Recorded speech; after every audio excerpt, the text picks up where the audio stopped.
Hey, morning all. I'm recording this session today outside of the actual general session itself because we didn't have the capability to do that earlier. So I'm going to do the same session just so that you can have a listen in and a look at it. It also helps with people who want to talk about resilience that they're able to do that off of microphone today. So what is resilience? Well, in resilience, a lot lately has been talked, you can hear about in the media, and quite often businesses are, you're not resilient enough. And I've heard these conversations from people who felt quite negative about the connotations of resilience. And quite often this gets associated with, well, you aren't performing well enough. Well, that connection's not there. So if you're a manager who ends up using those words, think about the connotation it has for the people who work for you. Because actually, resilience is not about whether they perform well enough. Resilience is about how we bounce back from adversity. Now, we all know that the last 15 months have been an adverse situation. And in some ways, and the way it's described from clinical psychologists at the moment, it's actually people will be suffering from PTSD, a type of post-stress disorder.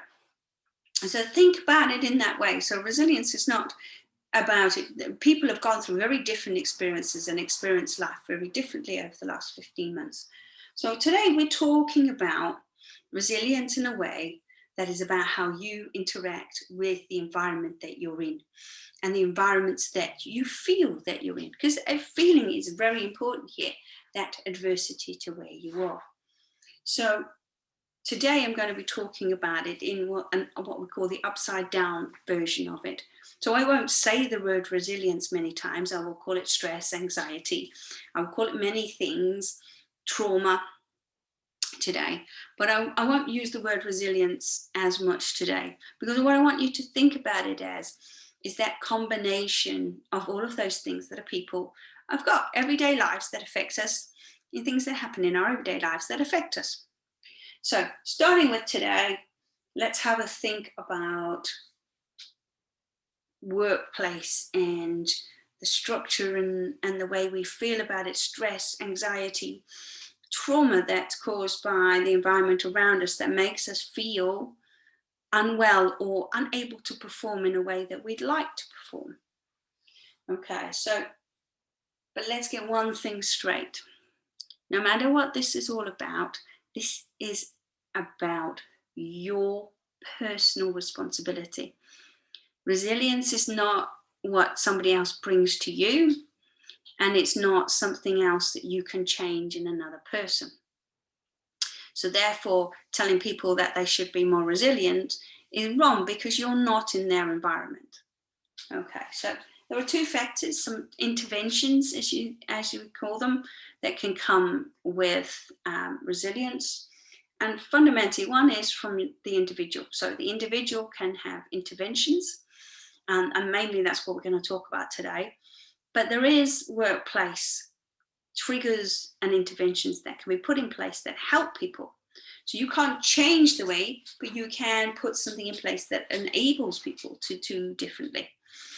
So, and all those factors that come into workplace-based stress, anxiety, resilience, trauma is how people are made to feel in that environment. So are they feeling overwhelmed?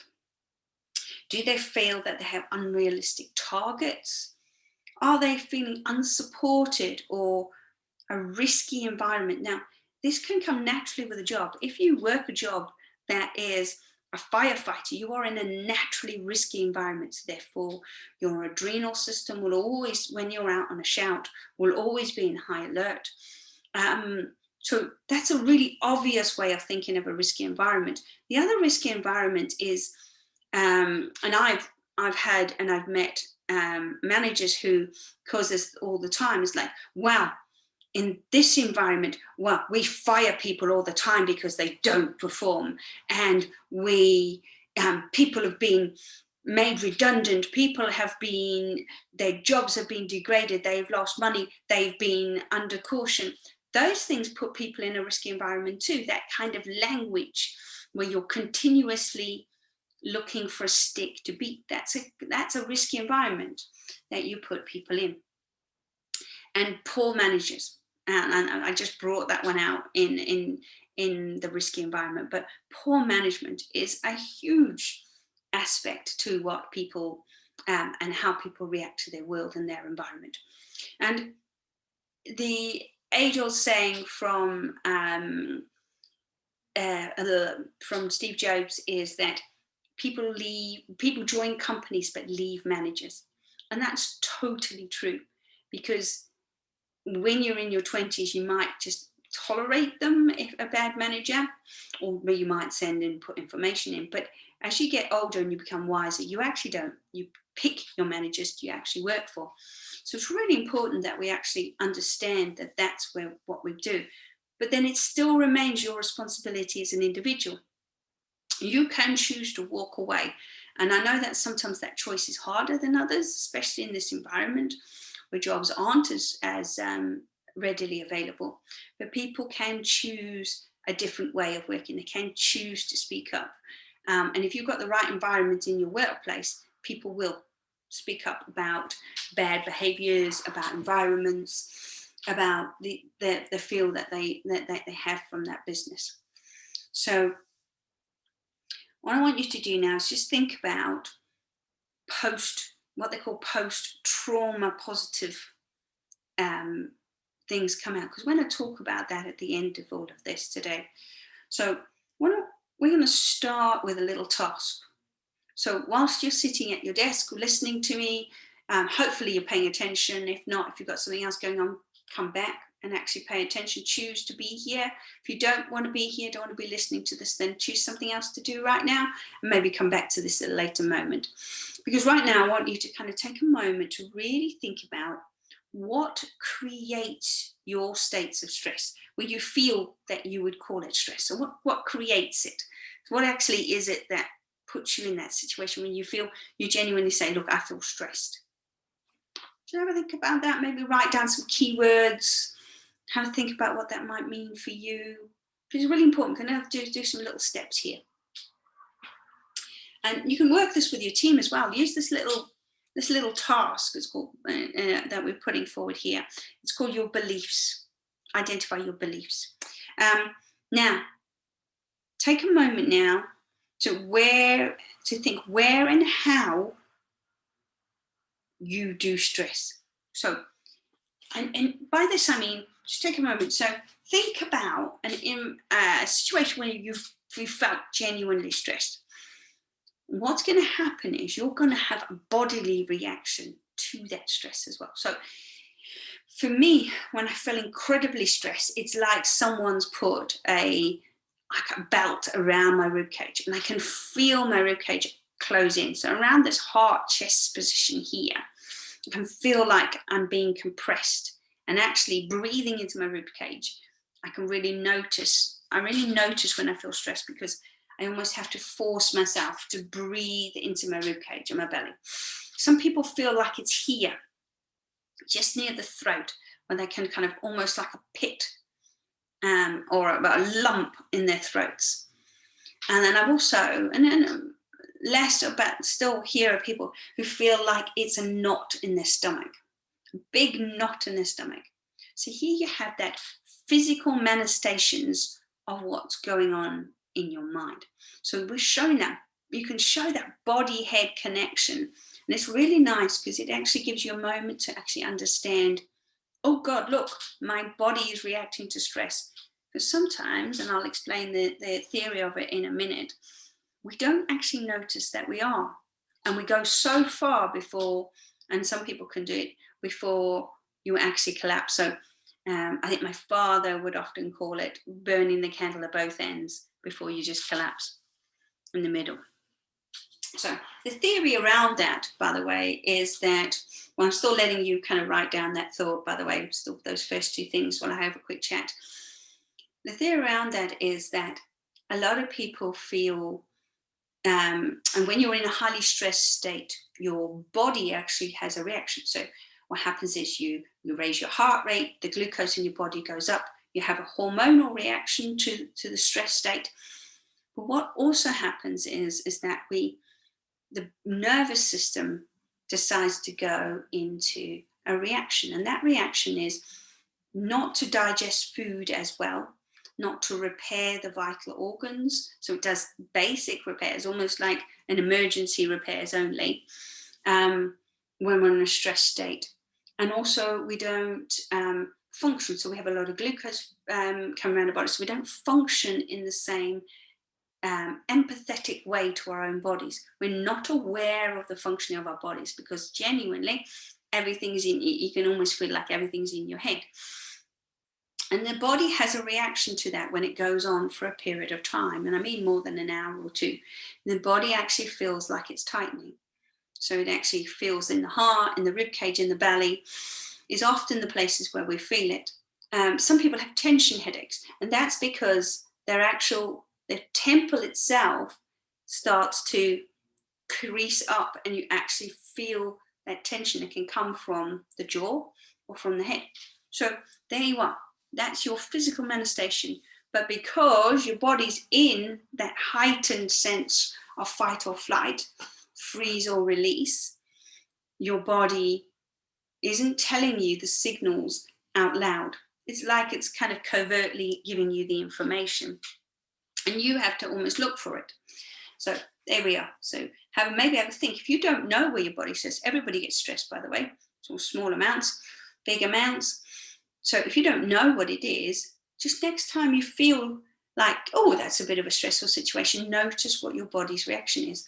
Because you might actually run on adrenaline and the adrenal glands, and actually there's only so much you can run on before your body starts to break down some of those chemicals and actually starts dumping them into the vital organs.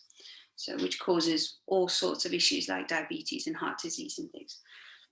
So next one, and obviously as you can see I have my notes with me today. Next question on that task. Is that sort of stress bad for you long term? So we always have that word about stress being bad. Well, actually, think about being a child who's about to go into their first triathlon. I'm using that example because I have kids doing that too, next weekend. And they feel a sense of stress because they feel that the situation is new. You may feel, so you're back in that kid's hands, you'll feel stressed because you feel like your situation's new. You don't quite know what's going to happen. There's other people around you. Are they going to be quicker? Are they going to be slower than you? You've got all of that going on. So not just that concept of having to do the race or fight the fight or do something else, but you've actually got that sense of like, am I going to be okay? Am I going to do the right thing? But if you lost that stress completely, then whilst you were racing, you would, or fighting or doing, if you're a karate fighter or something, you wouldn't be able to perform because you need that heightened sense of awareness to perform.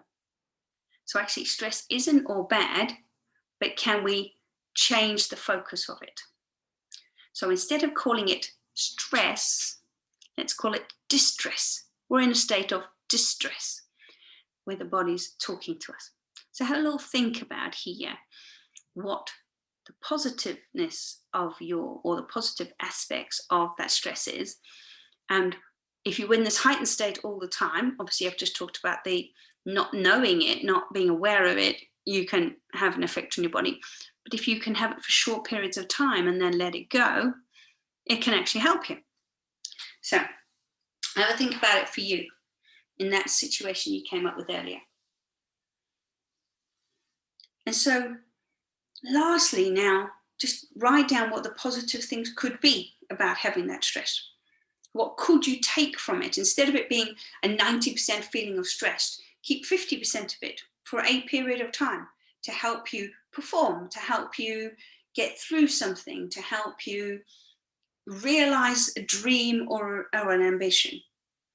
But be aware that that's going to be for a short period of time and you're going to step back. Okay, so as I said, that's your little task. You can use that with your teams. You can use that for yourself. You can use it on your kids and your family. Really, that's a really nice way to kind of think about it. And then let's think about this assumption about distress. And I love the concept of distress rather than stressed, because it's basically a signal, a sensation to tell you to do something differently. It's like a little flag that says, oi, something's going on. We need to do something differently. Here's a way, and a way of your mind and your body telling you to do something differently. Resilience. Oh, did I use the word? Okay, so that's that bounce back. Okay, so instead of thinking about, oh, I'm stressed, I'm anxious, you think about the positiveness and the fact that you may be in distress. And the problem comes when we actually decide that we're in stress, so we stick our head under the sand and decide not to do anything about it, or decide to put our head in the sand and pretend that it's not happening. So that's where our issue is. So let's go for, we have 4 choices. When we feel distressed, we have 4 choices. Yeah, stay stressed, stay anxious, carry on doing what you're doing. Might be helpful for a period of time, but it's going to cause you issues in the longer term. But that might be fun, and we just talked about where you could take part of that stress to actually help you do something. So you stay stressed, but you manage it in the period of time. One option, it's always an option, stay there, stay in that stress state. Number 2, develop a sense of resilience, a sense of bounce back, a sense of understanding. So tune in to your body and your mind and understand that you are going through it, and decide when to take rest, when to take that respite from it, mindfully step away and come back into it again. So here we are. So develop that ability to bounce with it. So take it on, understand it, come back. 3rd option, change the nature of your environment. So here is something that I do a lot, because I find myself getting stressed. I have a mind that works.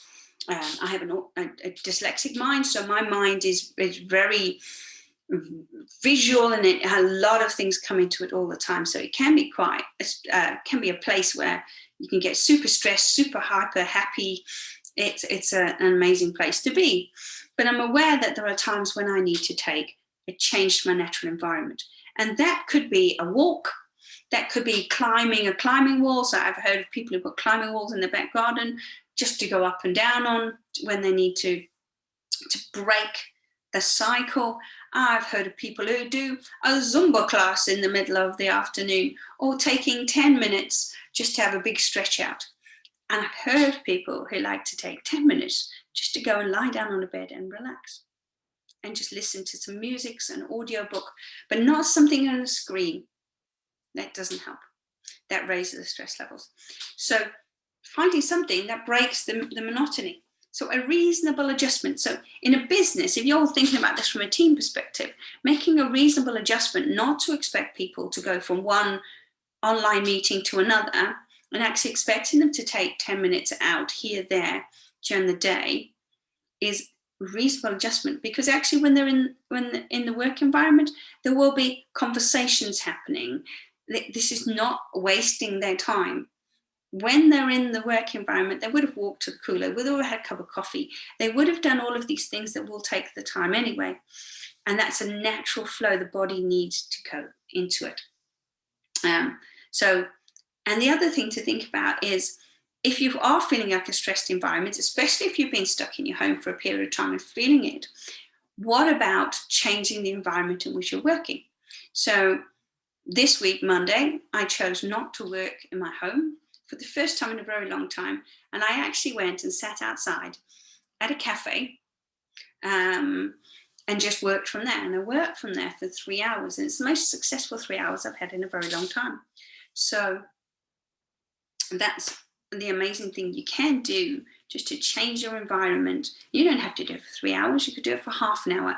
You could do a walking meeting, rather if you're not contributing a lot and you're mainly listening in, you could go for a walking meeting. If it's a one-to-one with your manager, what's the harm of you walking around the block? Or if you're talking to your team, encouraging them to have a conversation outside of work.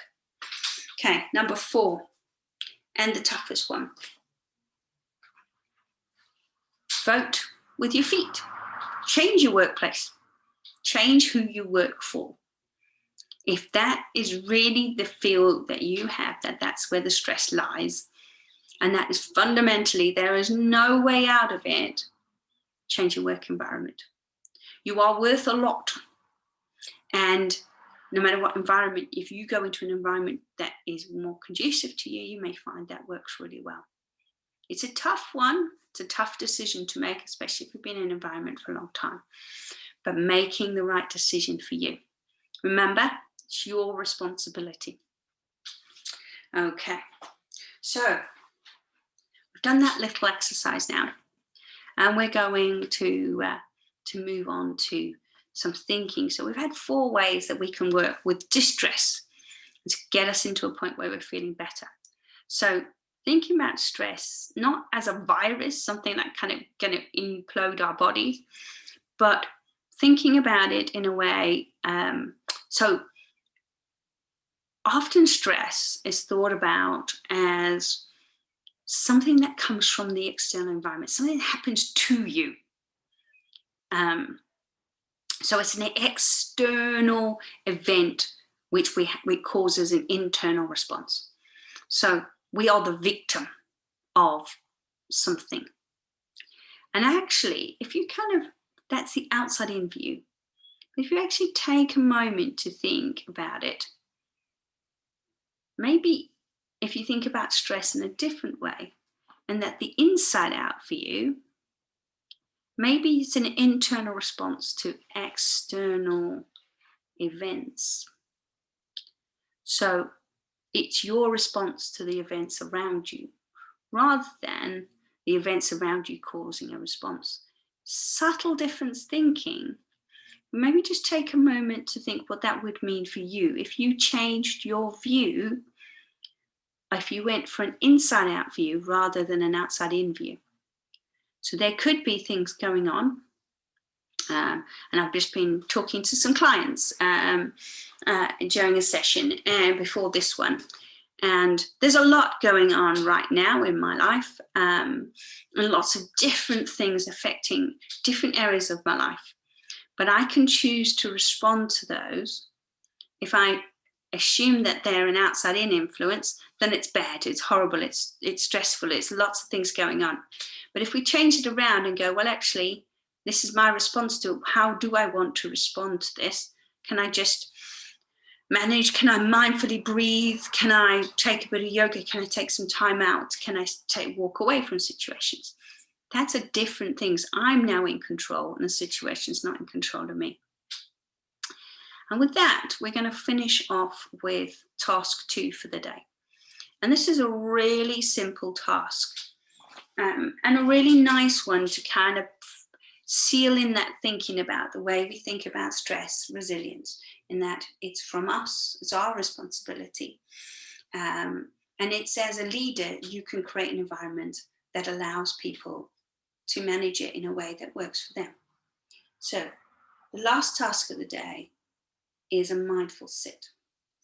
And just take a moment to sit yourself up on a seat so that you can feel the sitting bones into the chair, and you just sit up straight.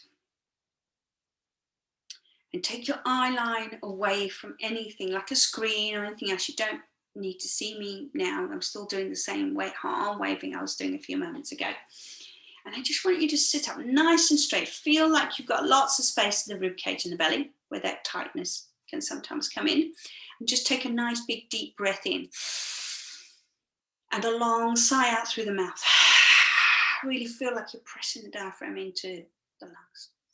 And then come in nice big deep breaths in through the nose and out through the nose. So we're actually coming into the nervous system response. We're actually working with that nervous system, the hormone system, to lower the heart rate and bring us into a place where the mind can actually tell us what the body's doing, and the body and the mind can connect. I just want you to take that moment just to breathe. It doesn't matter how long you do this for, and I'd suggest 1 to 10 minutes is really great. You just notice the flow of the breath. And when those thoughts come in the head, and imagine like a herd of buffaloes, you never want to be standing in front of them and kind of taking them on and trying to follow them.